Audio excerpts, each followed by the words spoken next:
नमस्कार मित्रांनो, आज आपण आलेलो आहे प्रगतशील शेतकरी कपाशी लागवड केलेली यांनी. कपाशी लागवड केल्याच्या नंतर आता 1 महिना झाल्याच्या नंतर त्यांनी आता खताचं नियोजन आणि खताचं व्यवस्थापन करण्यासाठी एक जुगाड तयार केलेलं आहे.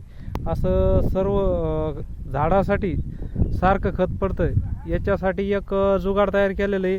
तुम्ही बघू शकता एक ह्याप्रमाणे त्यांनी जुगाड तयार केलेलं आहे. सगळ्या झाडाला सारखं खत व्यवस्थितरित्या असं सारखं खत पडतंय. असं पानावर पाडण्याची गरज नाही. समजा असं आपण हाताने टाकलेच ना तर पानावर खत पडतं. त्याच्यामुळं यांनी हे आगळं वेगळं जुगाड तयार केलेलं आहे.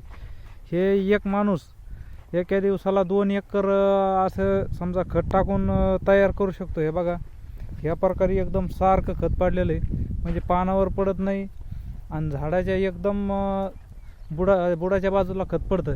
हे बघा, एकदम भारी जुगाड तयार केलेलं आहे त्यांनी. एक 5 किलोची पिशवी घेतलेली आणि त्याला एक असं बारीक होल पाडून घेतलेलं आहे आणि त्याच्यामध्ये आपलं खत टाकून घेतलेलं आहे आणि प्रत्येक तासाला ह्या प्रकारे चालायचं.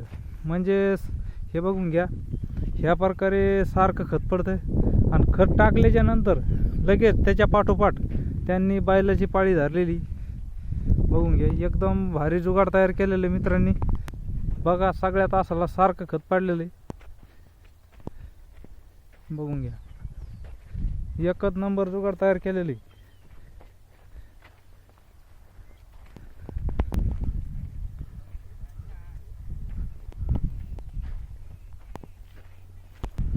तर मित्रांनो, हे कमी खर्चात कमी वेळात जास्त उत्पन्न काढणारे प्रगतशील शेतकरी शिंदेवडगाव या गावातील शेतकरी तुम्ही बघून घेऊ शकता. याच्या पाठोपाठच पाठीमागं पाळी चालू आहे. पाळीच्या साह्याने जे आपलं खत टाकलेलं होतं ते खत ऑटोमॅटिक बुजून चाललेलं आहे.